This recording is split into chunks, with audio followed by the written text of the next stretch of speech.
afternoon, everyone. Please have a seat.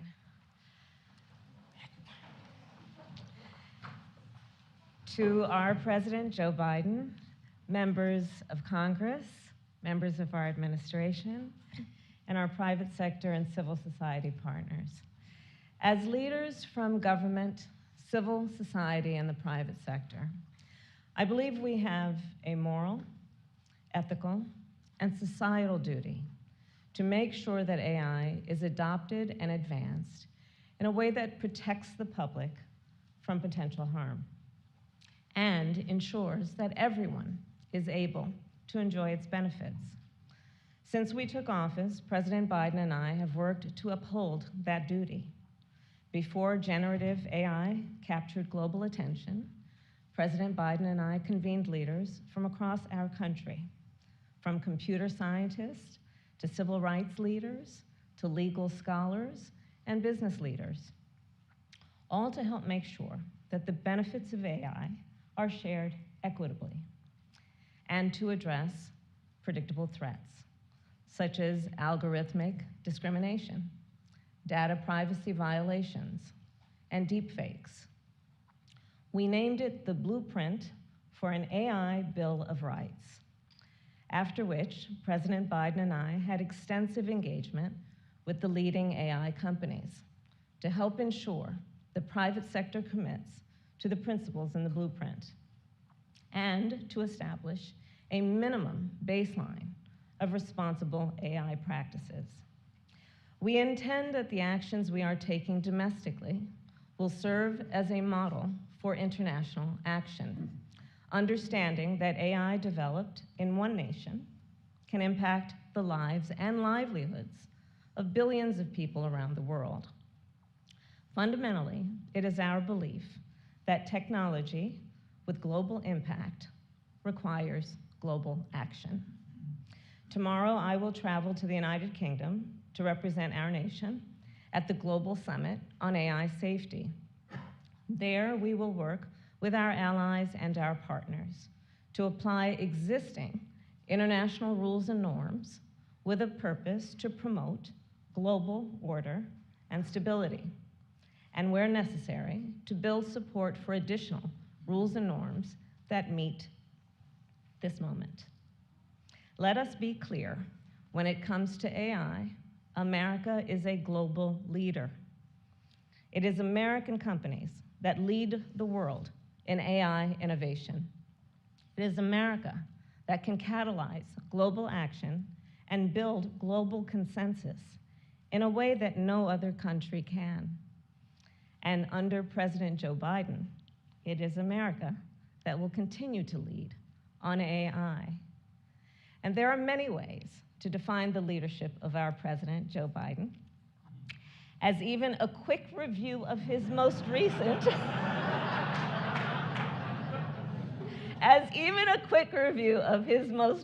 victories makes clear. From creating technology innovation hubs in 31 communities across our nation,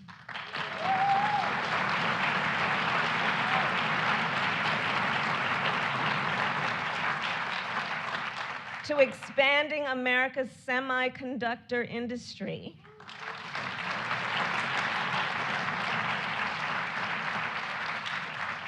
to making the largest investment ever in climate in America's history.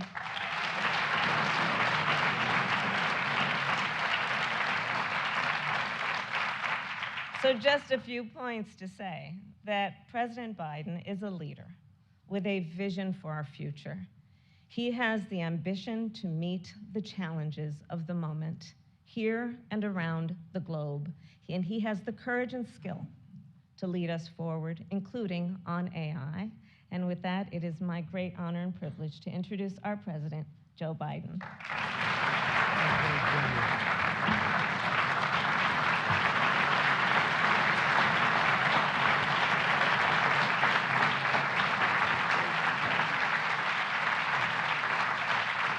Thank you. Please.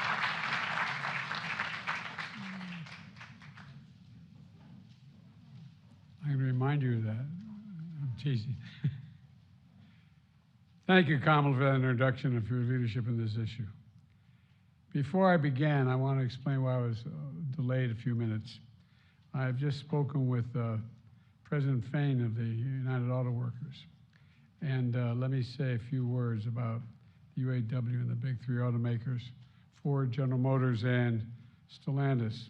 They have reached a historic agreement and a hard-fought agreement that was really battled for a while, but it was all done in good faith. And these record agreements reward auto workers who gave up much to keep the industry working and going during the financial crisis more than a decade ago.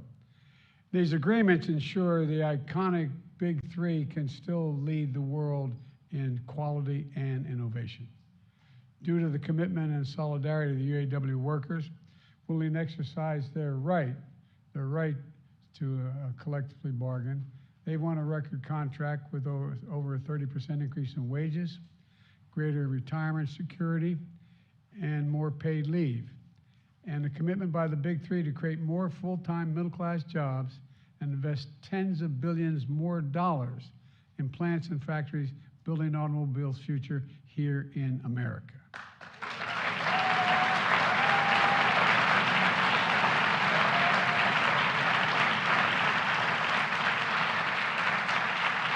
I applaud the UAW and the leaders of the automobile companies for agreeing that all the workers on strike and all those who were walking the picket lines on behalf of the UAW, brothers and sisters, can go back to work immediately, even before the vote is taken. Ultimately, the final word on this contract will be for the UAW memberships themselves in the days and coming weeks as they vote. But here's what I know and what I shared with the United Auto Workers I met in the picket line. I've always believed that the middle class built America and that unions built the middle class. And that's especially the case for the United Auto Workers, who built the iconic automobile industry. For too long, in my view, the economy hasn't worked for working people and for middle class folks. Because when they do well, by the way, everybody does well.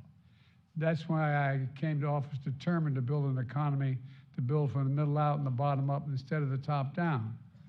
It's a critical piece of worker power, and is showing how collective bargaining works by providing workers a seat at the table to honor their contributions to their employer's success by securing pay and benefits that can raise a family on and retire with dignity and respect.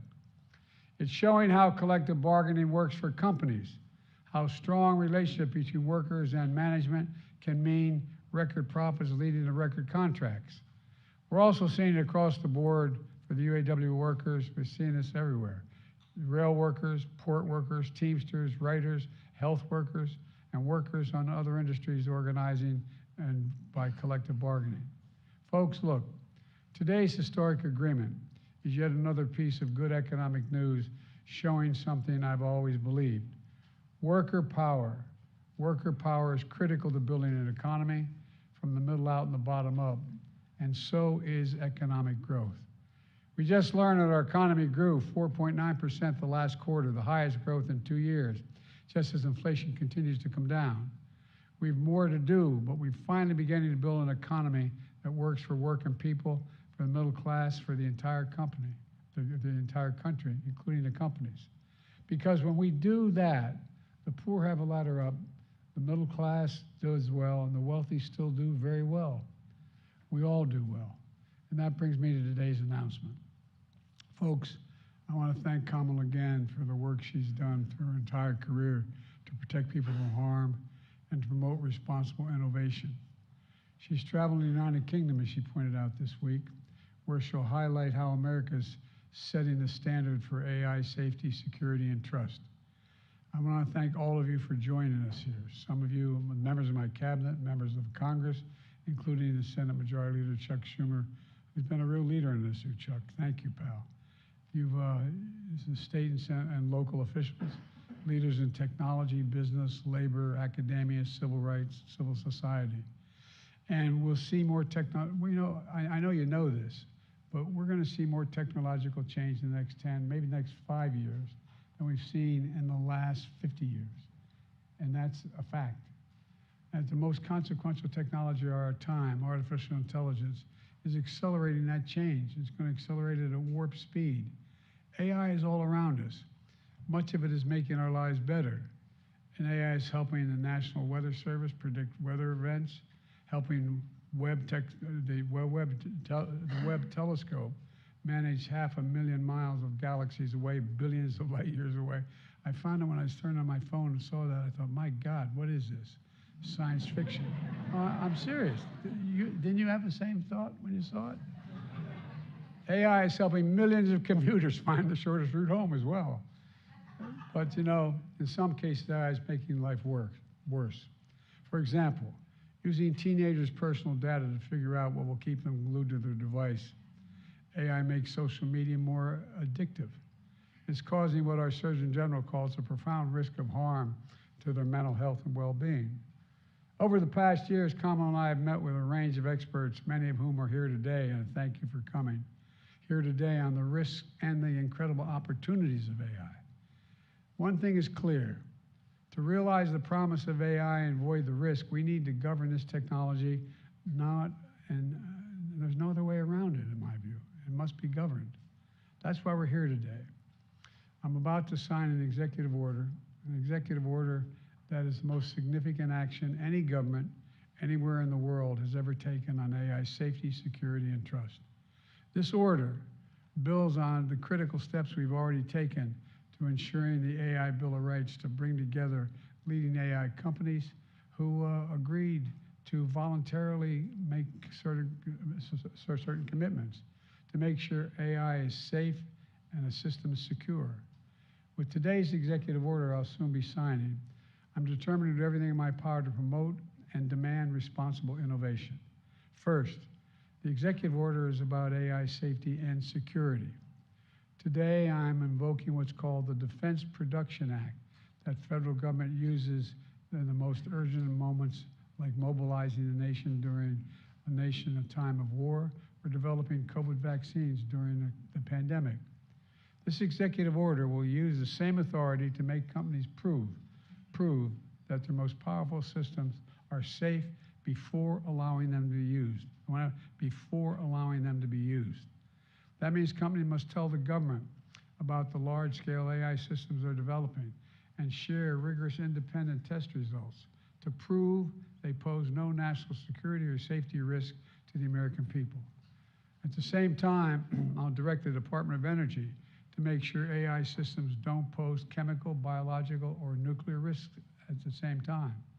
Look, in the wrong hands, AI can make it easier for hackers to exploit vulnerabilities in the software that makes our society run. That's why I'm directing the Department of Defense and the Department of Homeland Security, both of them, to develop game-changing cyber protections that will make our computers and our critical infrastructure more secure than it is today. And that's why my administration has taken decisive steps to prevent these cutting-edge AI chips from being used to undermine our national security, which is possible. Second, the order is about making sure that AI systems can earn the American people's trust, the people's trust around the world. All too often it's already happening, AI devices are being used to deceive people. Deepfakes use AI-generated audio and video to smear reputations, spread fake news, and commit fraud. With AI, fraudsters can take 3 seconds, and you all know this, 3-second recording of your voice. I've watched one of me on a couple of things. I said, when the hell did I say that?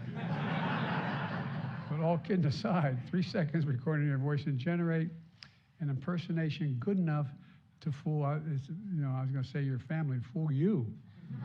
I swear to God, take a look at it. It's mind-blowing.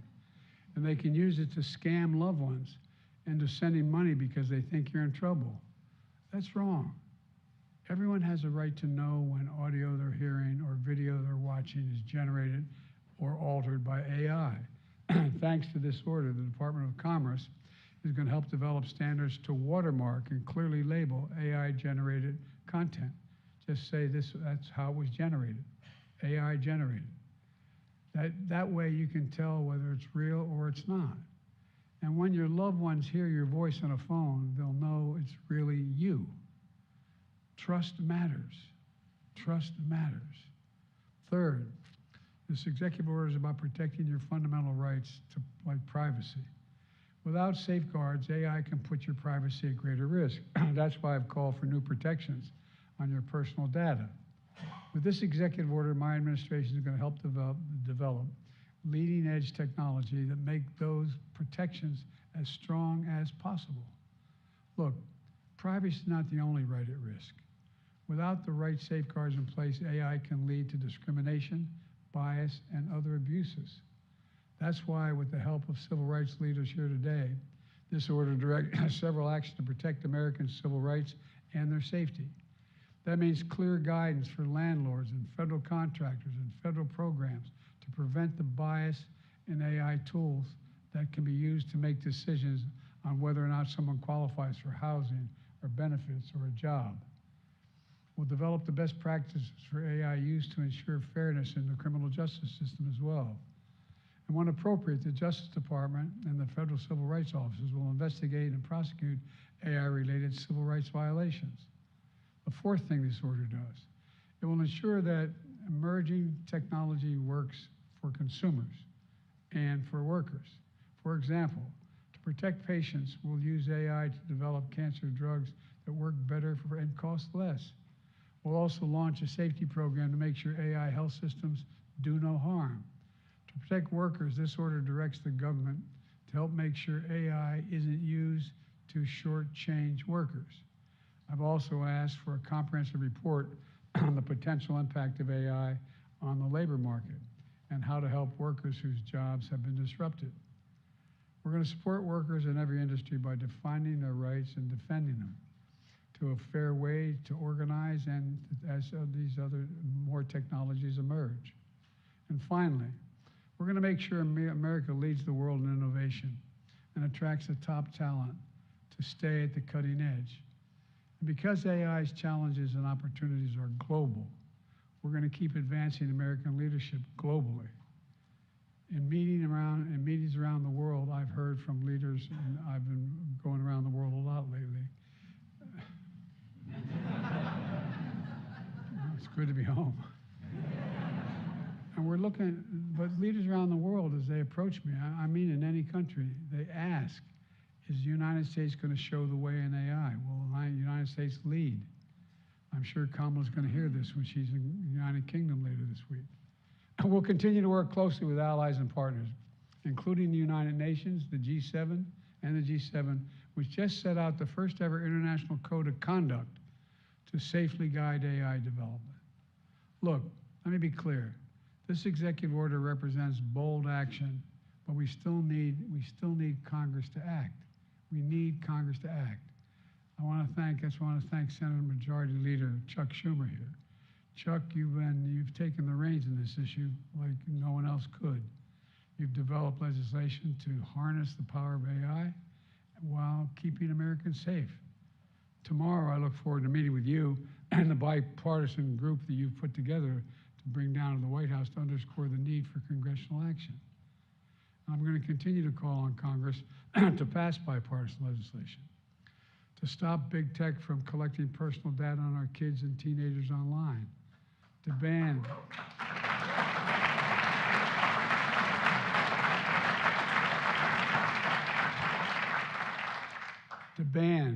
targeting advertising to children, to limit it.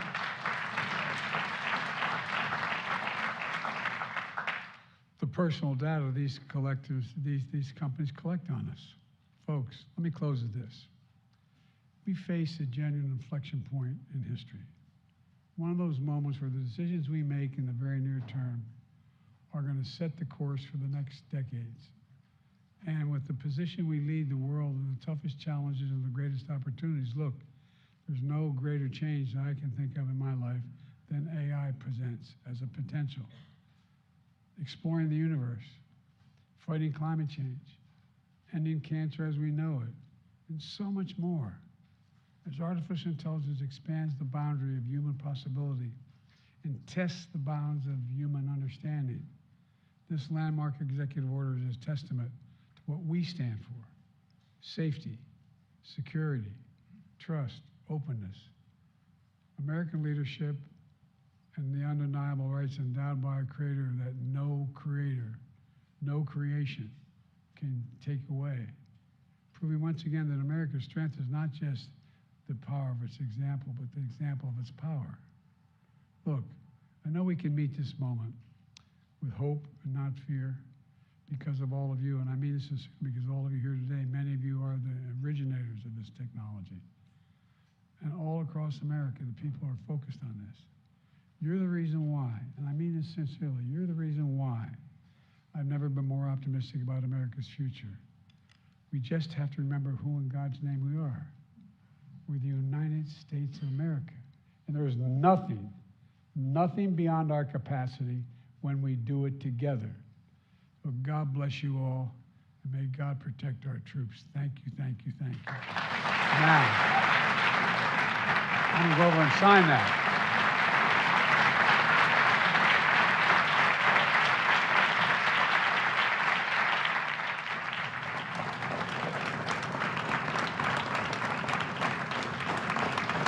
Thank you, thank you, thank you. The executive order, safe, secure, and trustworthy development of the use of artificial intelligence.